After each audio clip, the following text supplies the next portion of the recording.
Ravitareba საქართველოში გრიპის ვირუსის გავრცელების მიმართულებით დაავადებათა კონტროლის ცენტრის ხელმძღვანელი მოამბის შეკითხვებს უპასუხებს. უთანხმოება პარტია ქართულ ოცნებაში როგორ ეხმაურება ეკა ბესელია საპარლამენტო უმრავლესობის ლიდერების განცხადებებს. პირველი ქართული ყოველდღიური საინფორმაციო პროგრამა იუბილარია მოამბე 51 წლის გახდა.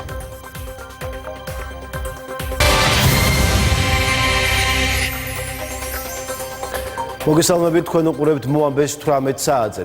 გაუფრთხილდით ჯანმრთელობას და გრიპის პირველი სიმპტომების გამოვლენისთანავე მიმართეთ ექიმს. საქართველოში გრიპის სეზონი გრძელდება. უკვე ოფიციალურად დადასტურებულია, რომ H1N1-ის ვირუსი ქვეყანაში 8 ადამიანის გარდაცვალების მიზეზი გახდა.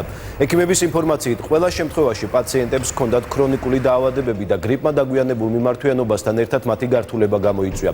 ბოლო დღეების განმავლობაში კლინიკებს როგორც დედაქალაქში, ისე რეგიონებში სულ უფრო მეტი ადამიანი აკითხავს.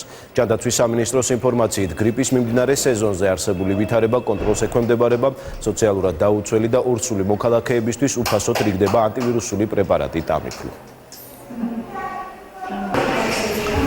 ჰოსპიტალურ ქსელში მკურნალობას გადის 130-მდე პაციენტი, მათ შორის უმეტესობა არის ბავშვები. უზრუნველყოფილია ჰოსპიტალური ქსელი მთლიანად ანტივირუსული პრეპარატებით ტამიფლუ. კლინიკაში რა თქმა უნდა გამოცხადებულია კარანტინი სტაციონარში, ვინაიდან პაციენტების რაოდენობა ბევრია და არ არის მიზანშეწონილი ვირუსიანი ნახვალება ინახულონ ისინი. დღეში მაინც 30 ავადმყოფი შემოდის.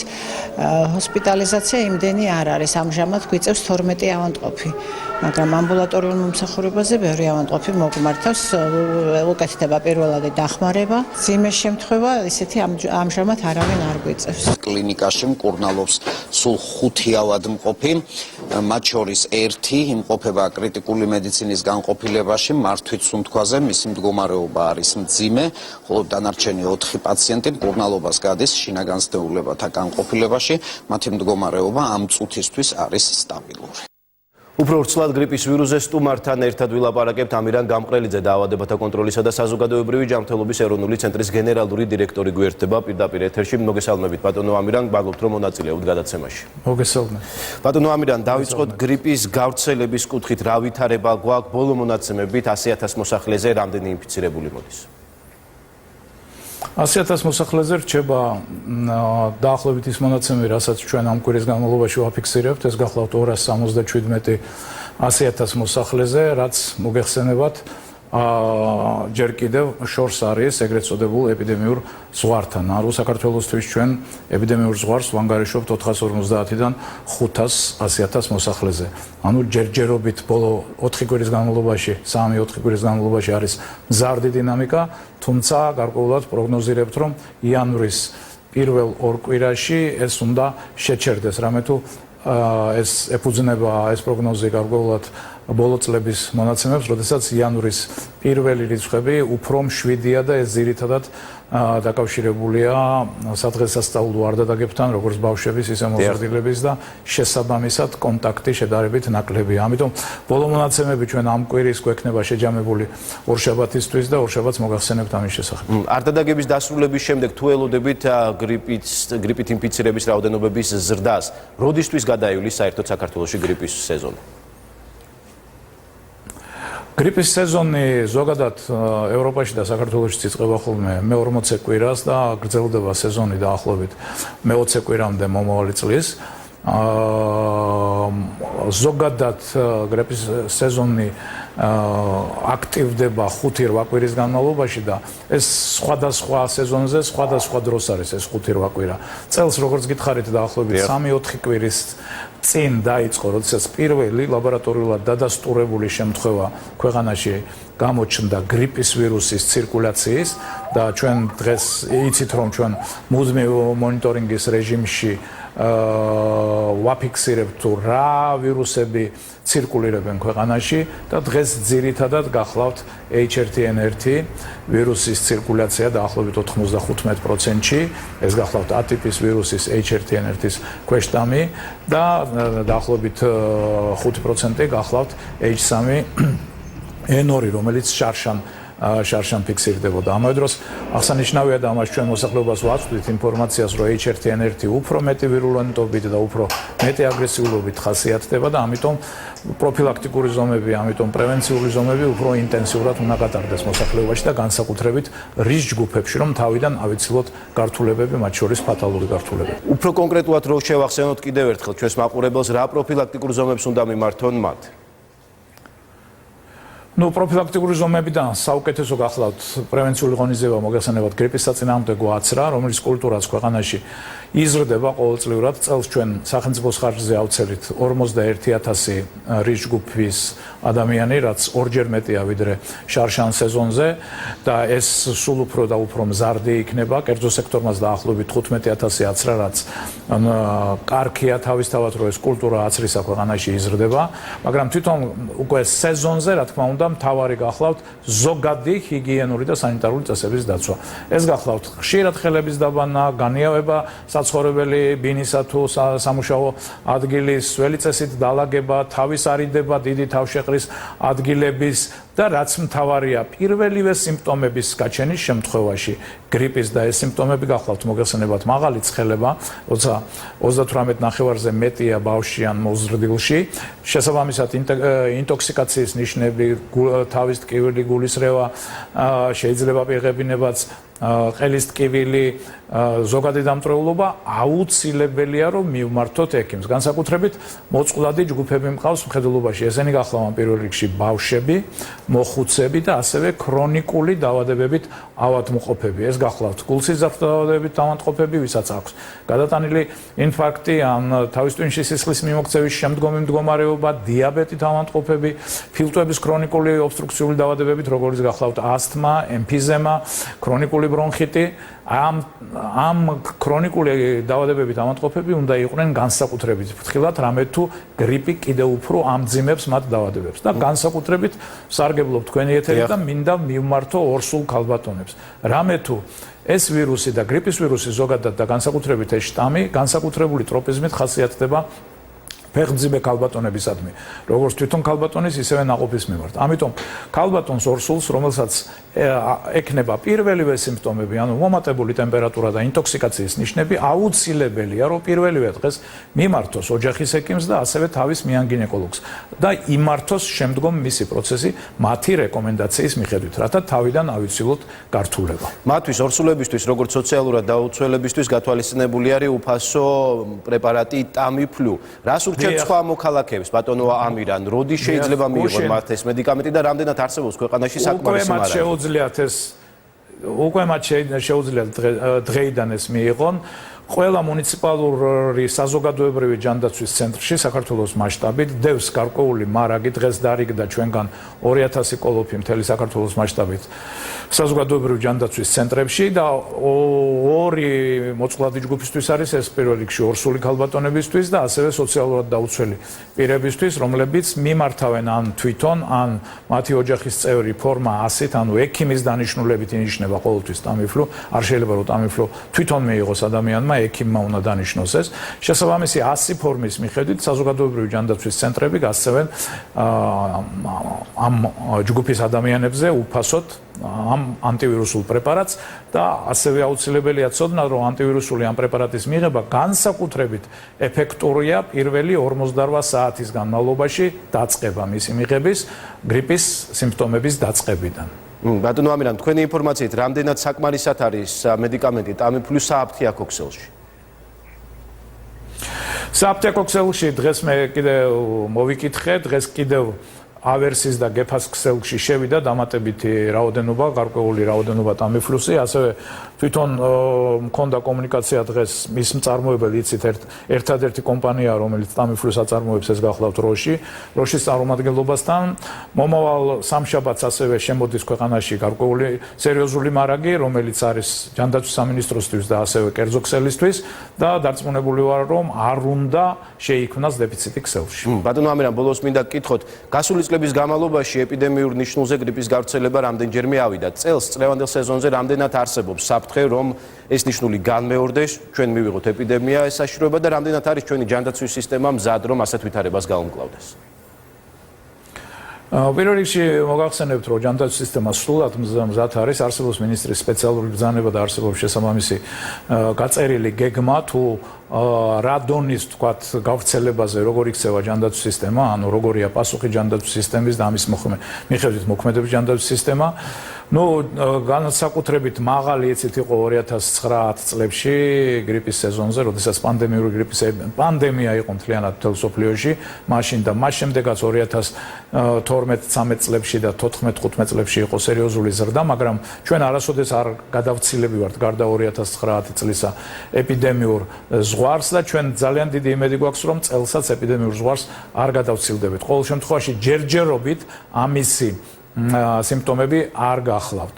თუმცა ერთი არის კიდევ ერთხელ ვიმეორებ, რომ ეს შტამი, რომელიც ცირკულირებს და ცირკულირებდა 2 წლის წინ, ასევე 4 წლის წინ ქვეყანაში, არის მეტი უფრო აგრესიულობით, ამიტომ გვაქვს მეტი ეგრეთ წოდებული სტაციონარული შემთხვევები, როდესაც ავადმყოფი საჭიროებს სტაციონარულ დახმარებას. მადლობა ბატონო ამირან, წარმატებებს გისურვებთ, მადლობა კიდევ ერთხელ რომ მიიღეთ გადაცემაში მონაწილეობა. დიდი მადლობა, დიდი მადლობა.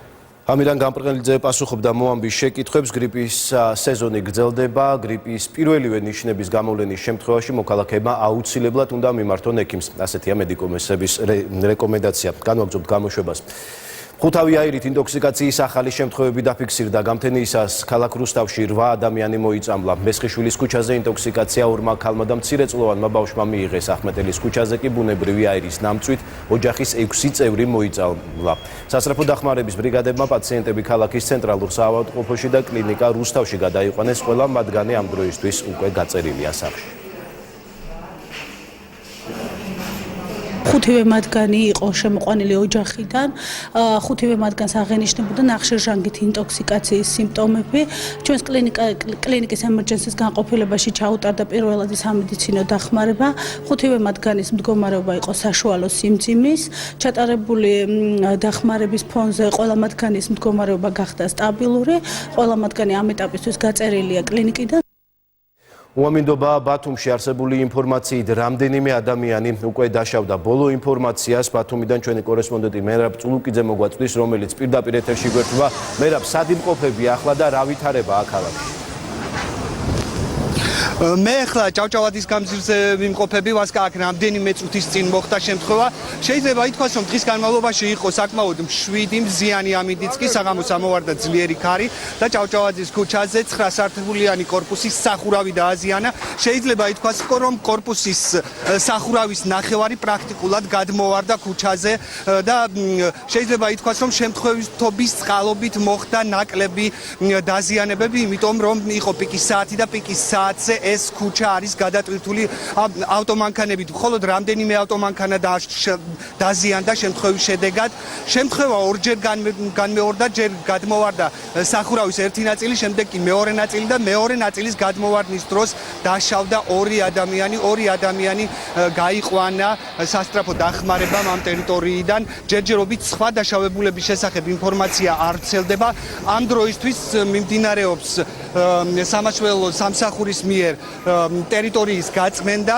ჭავჭავადის გამზირი არის მთლიანად გადაკეტილი.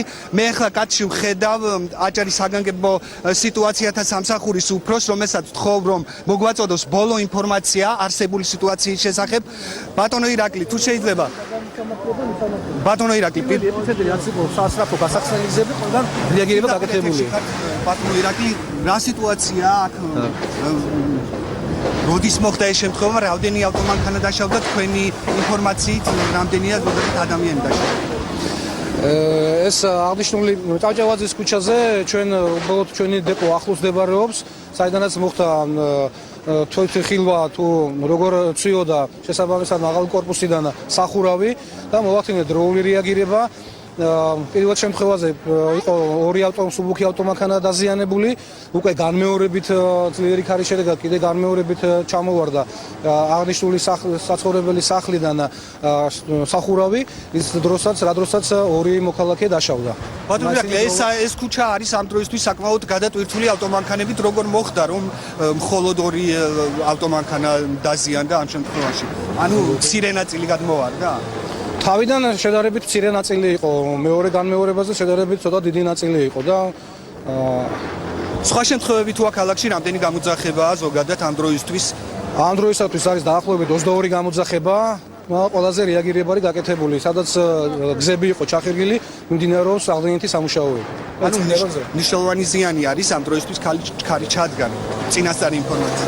წინასწარი ინფორმაციით ვაზუსტებთ, მიმდინარეობს დაზუსტება თუ რა სახის ზიანი არის მიყენებული და დამატებით მერე გასვენებთ. იქ ჩვენ გვესაუბრებოდა აჭარის საგანგებო სიტუაციათა მართვის სამსახურის უფროსი ირაკლი თოიძე, როგორც გითხარით, ამ დროისთვის ჭავჭავაძის გამზირი არის გადაკეტილი და მიმდინარეობს აღდგენითი სამუშაოები. 22 გამოძახება დაფიქსირდა ამ ქარიშხლის შემთხვევაში ბათუმში. ჯერჯერობით რა ზიანი მიადგა ამ ეტაპზე რთული სათქმელია, იმიტომ რომ პირველადი ინფორმაციები ვრცელდება მხოლოდ ამ ეტაპისთვის. მადლობა ბათუმიდან პირდაპირ ეთერში მერაბ წულუკიძე გვერდთვებოდა. უამიდობის შედეგად ქალაქში 2 ადამიანი დაშავდა, მათ სახლის სახურავი დაეცათ. განვაგრძობთ გამოშვებას, რას უკავშირდება საპარლამენტო უმრავლესობაში არსებული უთანხმოება. ეკაბესელია აცხადებს, რომ ამის მიზეზი უზენაეს სასამართლოში წარსადგენი მოსამართლეების სია. მოამბესთან საუბარში დეპუტატი ამბობს, რომ ინგლისიდან საქართველოში დაბრუნების შემდეგ საკითხზე ღიად ილაპარაკებს. ბესელია კოლეგებს პარლამენტის რეგლამენტის უხეშ დარღვევაში ადანაშაულებს და ამბობს, რომ იურიდიული კომიტეტიდან გედევან ფოფხაძეს გაწევა კომიტეტის გარშემო სწორედ მოსამართლეების საკითხის გამო მიმდინარე ბრძოლის გაგრძელება. მისი თქმით, პარლამენტის თავმჯდომარე წლის ბოლოს კომიტეტის სხდომის ნიშნავს ემხრობოდა, რაც ნიშნავს, რომ ის და პარლამენტის მცირე ჯგუფი იუსტიციის უმაღლეს საბჭოსა და მის მიერ წარდგენილ სიას ლობირებს. იურიდიული კომიტეტიდან გედევან ფოფხაძეს გაწევაზე განმარტებას აკეთებს გაგა კახიანი, საპროცედურო კომიტეტის თავმჯდომარე ამბობს, რომ რეგლამენტი ამ შემთხვევაში არ დარღვეულა. ფრაქცია ქართული ოცნების თავმჯდომარე მამუკა მდინარაძე კი აცხადებს, რომ მზად არის საქართველოში დაბრუნების შემდეგ შეხვდეს ეკაბესელიას.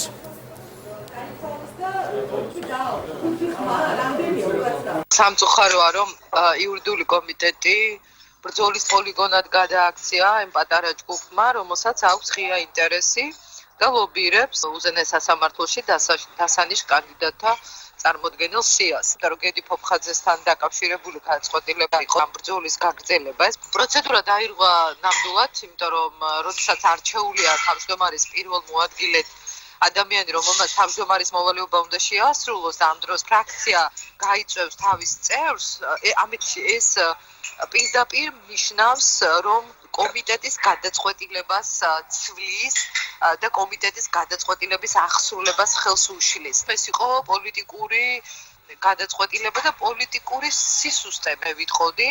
ირაკლი კობახიძემ გააკეთა არაეთიკური განცხადება და მას აყვა მამუკა მდინარაძეც. და ჩემი პასუხი იქნება ძალიან ღია და იქნება სიმართლე. ფრაქციას აქვს ნებისმიერი საპარლამენტო ორგანოდან და მათ შორის კომიტეტიდანაც მისი წევრის გამოწვევის უფლება. კომიტეტიდან პარლამენტის წევრის გაწვევა ნიშნავს იმას, რომ ამ პარლამენტის წევრს უწყდება კომიტეტის წევრის უფლებამოსილება. ფრაქციის ქმედებები აი იმ კონკრეტულ შემთხვევაში იყო რეგლამენტის მოთხოვნებთან შესაბამისობაში. სამწუხაროა, როდესაც გუნდურობის პრინციპის, ასევე პროცედურების, რეგლამენტის წესის დარღვევა და მოსამართლეების საკითხის დაკავშირება ხდება ერთმანეთთან, მე ყველას მოუწოდებ, ძალიან მოკლედ ვიტყვი ამას, ყველას მოუწოდებ, რომ ჯერ დავიცვათ თამაშის წესები, ელემენტარული პოლიტიკური თამაშის წესები და გუნდურობის წესები, ვილაპარაკოთ გუნდის შიგნით და ნებსით უნებლიეთ, ნუ დავასხავთ ჩვენი პოლიტიკური ოპონენტების, ჩვენი პოლიტიკური მტრების წისქვილზე წყალს, ჩვენი ნაჩქარევი გადაწყვეტილებები და განცხადებები. იურიდიულ საკითხთა კომიტეტის ირგვლივ განვითარებულ მოვლენებზე განსხვავებული პოლიტიკური შეფასებები კეთდება თავად მმართველი გუნდის წევრების მხრიდან. საპარლამენტო უმრავლესობის წევრი ბექა ნაცვლიშვილი ფრაქცია ქართული ოცნების წევრი არ არის, თუმცა ის თვლის, რომ ფრაქციამ არასწორი გადაწყვეტილება მიიღო, როდესაც გედევან ფოფხაძე კომიტეტიდან გაიწვია. მისთვის სარწმუნოა ეკაბესელიას არგუმენტები მოსამართლეს სიასთან დაკავშირებით. რაც შეეხება ზაქარია ქუცნაშვილს, მან გედევან ფოფხაძეს გაწევას კომიტეტიდან მხარი დაუჭირა, თუმცა ის განმარტავს, რომ გადაწყვეტილება განპირობებული იყო მხოლოდ იმ არგუმენტით, რომ კომიტეტის თავმჯდომარის პირველ მოადგილედ ფოფხაძის არჩევისას დაირღვა პროცედურა.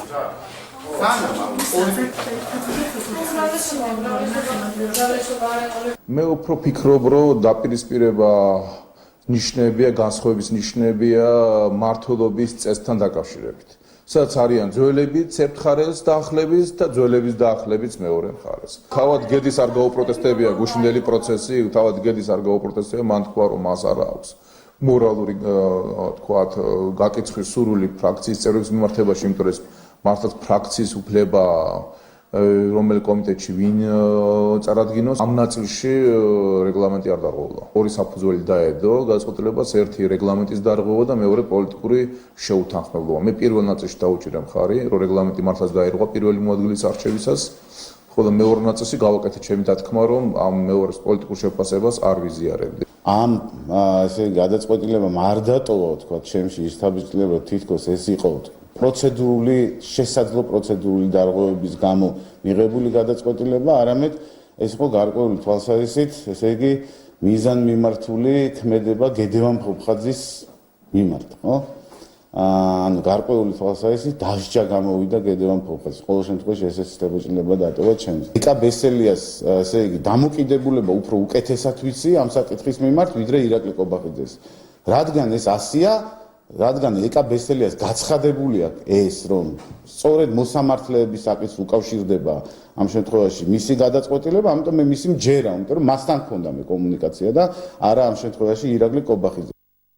საპარლამენტო უმრავლესობის ყოფილი წევრი დავით ჭიჭინაძე ახალი პოლიტიკური მოძრაობის ჩამოყალიბებას გეგმავს. დეპუტატი ამბობს, რომ საგაზაფხულო სესიაზე ის პატრიოტთა ალიანსს დატოვებს. მისი თქმით, მისი პოლიტიკური ცხოვრება და შეხედულებები პატრიოტთა ალიანსის წარმომადგენლებისგან განსხვავდება.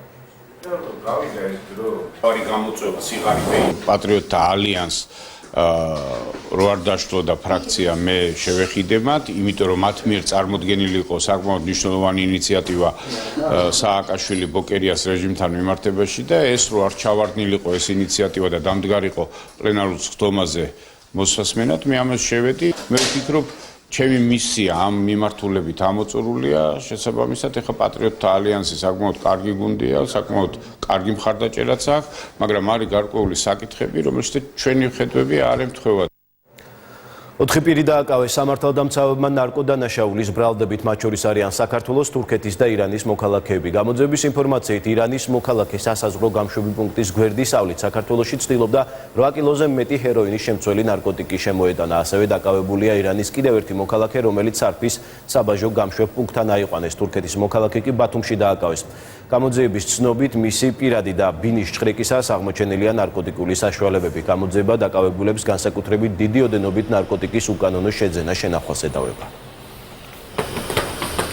ირანის მოქალაქე საქართველოს სახელმწიფო საზღვრის უკანონოდ გადაკვეთასა და განსაკუთრებით დიდი ოდენობით ნარკოტიკული საშუალების საქართველოში უკანონოდ შემოტანის ფაქტზე დააკავეს. დაკავებულის პირადი ჭხრიკისას დაახლოებით 8 კილო და 500 გრამი ჰეროინის შემცველი ნარკოტიკული საშუალება ამოიღეს. ასევე განსაკუთრებით დიდი ოდენობით ნარკოტიკული საშუალების უკანონო შეძენა შენახვისათვის დაკავებულია თურქეთის რესპუბლიკის მოქალაქე. ნარკოდანაშაულისათვის კიდევ ერთი პირია დაკავებული. დაკავებულის მიერ მითითებულ სამალავიდან განსაკუთრებით დიდი ოდენობით ნარკოტიკული საშუალება ბუპრენორ ფინის შემცველი 130 აბის სუბოტექსი ნივთკიცებად ამოიღეს.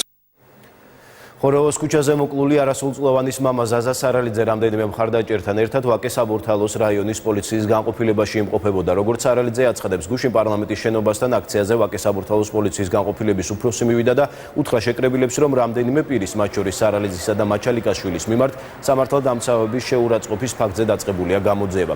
ზაზა სარალიძე აცხადებს, რომ პოლიციელს მისთვის კონკრეტული ფაქტი არ დაუსახელებია. პოლიციაში დაბარებას სარალიძე მასზე ზეწოლას უკავშირებს. ეს იყო მოწმეებზე ზეწოლა პირდაპირ პოლიციელების მხრიდან, სადაც ეს მოწმეები პირდაპირ იმ რეალობას აღწერენ, რაც მოხდა იმ დღეს, როდესაც პოლიციასთან რაღაც შეხლა-შემოხლა იყო.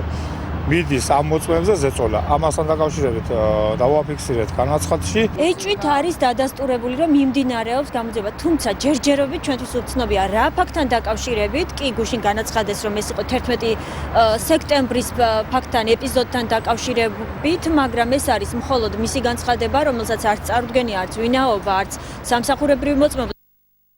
საქართველოში ვიზიტორების რეკორდული მაჩვენებელი დაფიქსირდა. კონკრეტულად 8,619,544 მოგზაური, ასეთი 2018 წლის სტატისტიკა. წინა წელთან შედარებით ზრდა თითქმის 10%-ში ადგენს. მონაცემები პრემიერ-მინისტრმა და ეკონომიკის მინისტრმა შეაჯამეს. ყველაზე მეტი ვიზიტორი ქვეყანაში აზერბაიჯანიდან, რუსეთიდან, სომხეთიდან და თურქეთიდან შემოვიდა. 2018 წელს საქართველოს მსოფლიოს გავლენიანი ორგანიზაციებისა და გამოცემების საუკეთესო რეიტინგებში უსაფრთხო და ტურისტულად მიმზიდველ სახელმწიფოდ დასახელდა. გრძელდებოდა. საერთაშორისო კვლევითი პორტალის მონაცემებით 2018 წელს საქართველოს მსოფლიოს 125 ქვეყანას შორის მეხუთე ადგილზეა. გაეროს მსოფლიო ტურიზმის ორგანიზაციის ანგარიშის მიხედვით კი საქართველოს მსოფლიოში ერთ-ერთ ყველაზე სწრაფად მზარდ ტურისტულ მიმართულებად დასახელდა და რეიტინგში მეოთხე ადგილს იკავებს, ევროპაში კი მეორე ადგილს. 2018 წელს საქართველოს შემოსული საერთაშორისო ვიზიტორების რაოდენობა შეადგინა 8,679,554 ადამიანი. 2018 წელს საქართველოს უსაფრთხო და ტურისტულად მიმზიდველ ქვეყნად დასახელდა მსოფლიოს ყველაზე გავლენიანი ორგანიზაციების და გამოცემების საუკეთესო რეიტინგებში. ასევე საერთაშორისო კვლევითი პორტალის ნამბეოს მონაცემებით 2018 წელს საქართველოს მსოფლიოს 125 ქვეყანას შორის მეხუთე ადგილზე გავიდა. ძირითადი გამოწვევა ტურიზმის განვითარებაში ეს არის ტურისტების მომსახურების ხარისხის გაუმჯობესება, რისთვისაც გვაქვს დაგეგმილი მთელი რიგი ინიციატივები ინფრასტრუქტურის განვითარების, ტრანსპორტის განვითარების, აგრეთვე მომსახურე პერსონალის გადამზადების, როგორც ვილაპარაკეთ 11,000-მდე ადამიანი გვინდა გადავამზადოთ წელიწადში, მომდევნო 5 წლის განმავლობაში მაინც. ერთ-ერთი მთავარი ამოცანა ახალ პოზიციაზე იქნება ახალი ავიაკომპანიების დაინტერესება და შემოყვანა ჩვენ ქვეყანაში, რაც რა თქმა უნდა ტურისტების გაზრდის ერთ-ერთი მთავარი ფაქტორიც გახავთ ამავდროულად და ეს მიმართულება რა თქმა უნდა დარჩება ერთ-ერთ მთავარ პრიორიტეტად.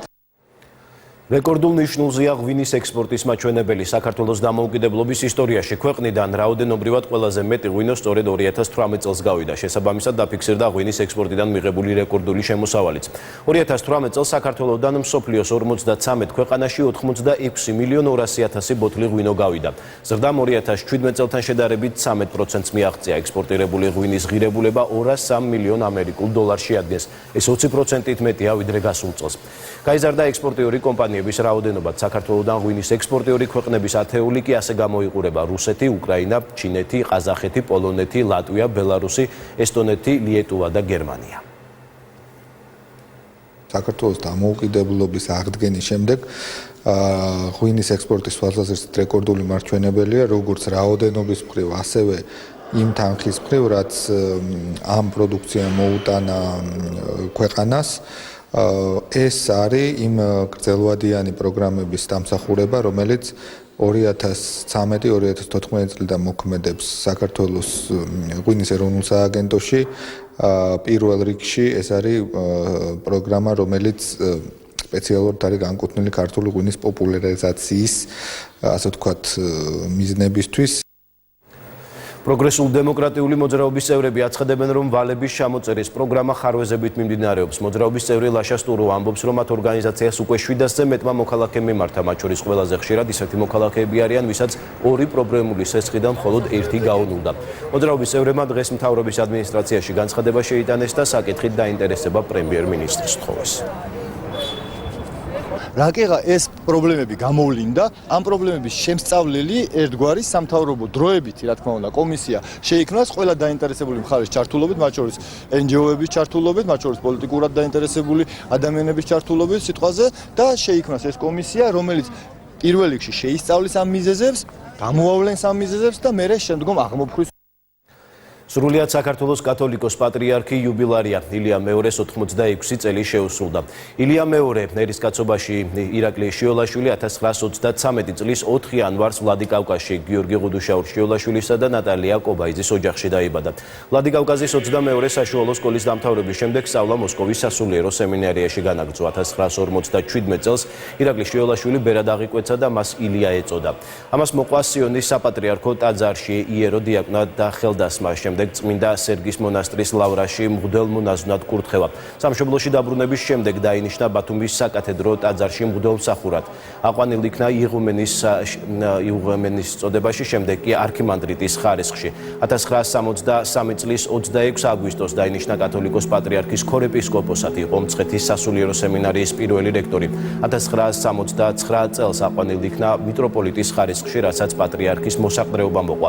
1977 წლის 23 დეკემბერს მე-12 ადგილობრივ საეკლესიო კრებაზე მიტროპოლიტი ილია სრულიად საქართველოს კათოლიკოს პატრიარქად აირჩიეს.